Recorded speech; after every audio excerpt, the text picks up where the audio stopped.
वालेकुम, welcome back to my channel. लोग के साथ अपना हैप्पी लाइफ शेयर करती हूँ अपनी। तो मैं चाहती हूँ कि अगर मेरी इतनी बड़ी आज यूट्यूब फैमिली है तो मैं सबके साथ अपनी हैप्पी लाइफ और जो ज़िंदगी में मैंने आपके साथ शेयर करूँ। स्नोबीसाइड क्यों है वो मैंने पोस्ट भी की। स्नोबीसाइड क्यों मैं आपको अगले व्लॉग में बताऊँगी। तो वो मैं बता रही हूँ आप लोग को आज। गाइस पिछले 4 दिनों से हमारी जो दूसरी गोल्डन वाली बिल्ली है, जिसे हम मानो मानो कहते हैं, पिक्चर में लगा दूंगी यहाँ पर, वो जो है 4 दिन घूम गई थी। आ जाएगी घूमती रहती है वो ऐसे, लेकिन वो नहीं आई। तो फिर उसके बाद हमने वेट किया। रात हो गई थी, रात में कुछ भी हो जाए तो वो आ जाती है किसी भी हालत में। रात हो गई थी, वो नहीं आई। वेट किया वो नहीं आई। फिर एक दिन गुजर गया। दूसरे दिन की सुबह हुई, अम्मी ने पूरा छत में देखा, आजू बाजू छत के देखा, पीछे हमारे प्लॉट है वहाँ पर देखा कि वहाँ तो नहीं गिर गई छत से। फिर बाहर भी देखा, बच्चों से पूछा बाहर, किसी ने कहा कि नहीं हमने नहीं देखा, किसी ने भी नहीं देखा। था सुबह मैं अम्मी उठे 9 बजे के टाइम। हमने पूरा अपनी सोसाइटी में पूरा एक एक घर, जहाँ मतलब जो घर बन रहे ना होते कंडर टाइप, वहाँ पर ढूंढा। गटर्स में देखा, हर गली में देखा, हर एक बच्चे से पूछा, सबने कहा हमने नहीं देखा। हम एक एक गलियों में गए थे, किसी ने भी नहीं देखा था उसे। फिर हमें लगा शायद ही कुछ हो गया होगा, हादसा वगैरह इसके साथ, जो मतलब बाहर गई थी या किसी ने कुछ, सब लोग बहुत से दिमाग में ख्यालात आते हैं लोगों के। लेकिन फिर वो रात भी चली गई इसी इंतज़ार में। तो सुबह अम्मी ने भाई को उठाया कि हमारे घर के जो सामने घर है, मैं आपको दिखा दूँगी, ये सामने वाला घर, अम्मी ने कहा था यहाँ पर जाके देखो। यहाँ तो वो नहीं चुप गई, क्योंकि वो यहाँ जाती आती रहती है अक्सर ऐसी ना, घर में अंदर घुसती निकलती। तो जब भाई ने गेट खोला ये वाला सामने घर का, तो भाई जब अंदर गया, कमरे में जाके देखा तो वो कमरे के अंदर छुपा हुआ, इतना डरा हुआ था, बिल्कुल ऐसे छोटू सा बन के बैठा हुआ था। फिर भाई उठा के बाहर लाया घर में। इतना खुश हुए थे उस दिन, बहुत ही ज़्यादा खुश हो गए थे। ये मिल गई थी 3-4 दिन बाद। फिर हमने इसको पानी दिया, देखा ये कुछ खा नहीं रही, खाना दे फिर भी कुछ नहीं खा रही थी। जब मैंने इसका मुँह देखा तो ये बिल्कुल ये जगह थी ना इसकी माउथ एरिया, वो कुछ जख्म सा बन गया हुआ था वहाँ पर, जैसे कुछ लग गया हुआ है, खून भी निकल रहा था वहाँ से। पहले तो मैं टेंशन में, मैंने कहा पता नहीं क्या हुआ। फिर मुझे लगा कि शायद इसने कुछ खा लिया या इसे कुछ लग गया, इस वजह से ये सब हुआ। फिर पूरी रात हमने इसको खिलाने की कोशिश की, पिलाने की, कुछ नहीं खा रहा था। तो उसे मैंने ड्रॉप से दूध वाला पानी दिया ताकि उसको थोड़ी सी एनर्जी है, क्योंकि वो इतनी कमज़ोर हो गई थी 4 दिनों में, बिल्कुल पतली सी हिल रही थी, बिल्कुल हिम्मत नहीं थी। फिर उसके बाद कल सुबह जो है मैं उठी, मैं और अम्मी गए इसको हॉस्पिटल लेकर, जहाँ से इतना मज़े से उसे बिठाया। वो गई रास्ते में, इतना मतलब मेरे गोद में बैठी अच्छे से गई।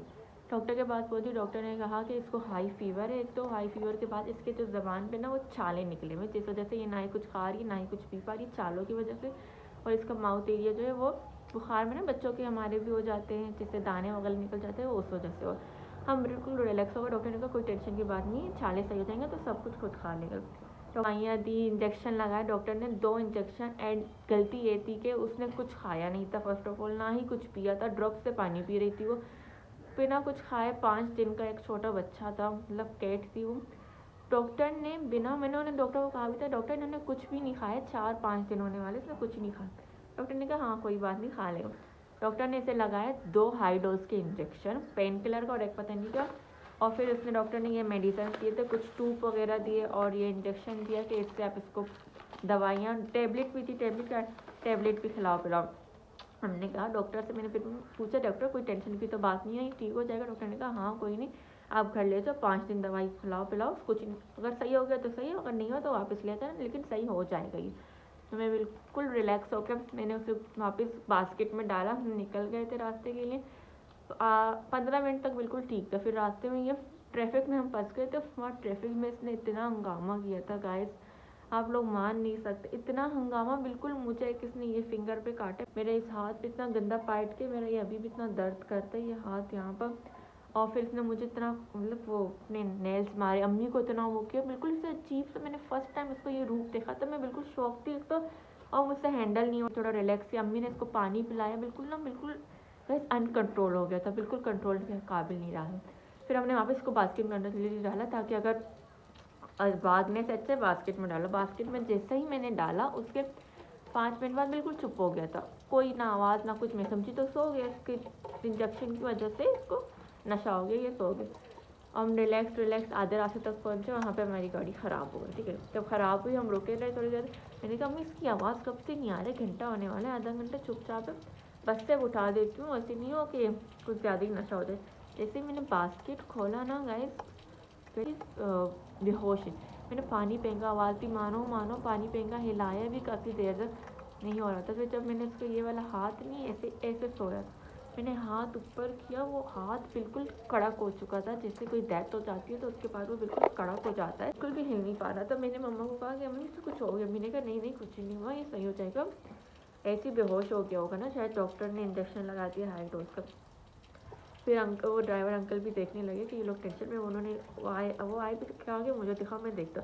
उन्होंने जब देखा, उन्होंने जैसे उठाया, उन्होंने कहा नहीं बेटा इसकी डेथ हो चुकी है। और उस वक्त बहुत अजीब सिचुएशन था। मैं और अम्मी सिर्फ थे, और कोई भी नहीं थे साथ में। बहुत अजीब लग रहा था।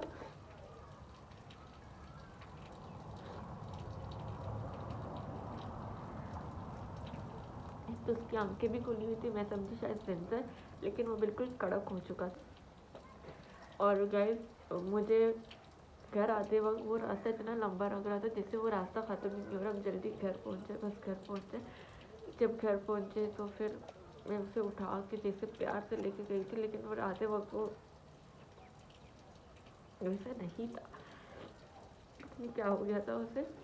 लेकिन जब घर आए फिर हमने उसे दफनाया। मैं आपको सब क्लिप दिखा लूँगी आपको, प्यार से बनाया हुआ था, कोई मतलब ना किसी टेंशन में, ऐसा लग रहा था कोई बीमारी नहीं है उसे। सारी मेडिसिन वैसी की वैसी रखी हुई है, लेकिन वो ना कोई दवाई खाए, ना कुछ खाया, ना कुछ भी, ऐसे ही चला गया। बट थैंक गॉड कि हमने लास्ट टाइम में से थोड़ा सा पानी तो पिला लिया था। अगर मुझे पता होता कि ये पागलपन किस चीज़ का है तो मैं उसी वक्त टर्न करके हॉस्पिटल चली जाती हूँ। अब उसको समझी नहीं, ये डर रहा था इसलिए। और इतने प्यार से इसको इंजेक्शन लगी, एक आवाज़ भी इसने नहीं निकाली थी इंजेक्शन लगते वक्त। उसको लेना हॉस्पिटल में कुछ शूट नहीं किया, क्योंकि बहुत ज़्यादा टेंशन में थी, मैं नहीं कर पाई थी, सो उस वजह से। तो मेरे घर में मैं इतनी सैड हूँ, मुझसे ज़्यादा मेरी मम्मा इतनी रोई है, इतनी रोई है। कल से हमारे घर में इतनी खामोशी हो गई है, निम्रा भी चली गई है, और फिर बहुत खामोशी, इतना उदासपन हो गया, जैसे कुछ भी अच्छा नहीं लग रहा। खामोशी सी, सन्नाटा सन्नाटा हो गया, ना किसी की आवाज़ से, बहुत ज़्यादा अजीब हो गया। एक डॉक्टर ने इसको हाई डोज के तो हाई इंजेक्शन लगा दिए, जिसकी वजह से इसने ना कुछ खाया था ना कुछ पिया था। हाई डोज इंजेक्शन के तो डॉक्टर ने कहा था ये हाई डोज का इंजेक्शन, इससे जल्दी ठीक हो जाए। मुझे क्या पता था कि ये क्या खराबी कर लेगा अंदर ही फर्स्ट टाइम में इसको, मतलब ऐसा सिचुएशन हुआ था हमारे साथ। ये तो इंजेक्शन लगते वक्त नहीं, लेकिन उसके 15 मिनट बाद जो असर हुए थे ना, वो पागलपन के बाद जब उसको मैंने बाथरूम में बंद किया, उसके बाद से वो खुद चुप हो गया। मुझे लगता है कि उसी वक्त ही इसने दम तोड़ दी थी। बहुत जल्द एक नए व्लॉग के साथ, तब तक के लिए अल्लाह हाफिज़। अपना ख्याल रखिएगा, तो हमें रखिएगा, अल्लाह हाफिज़।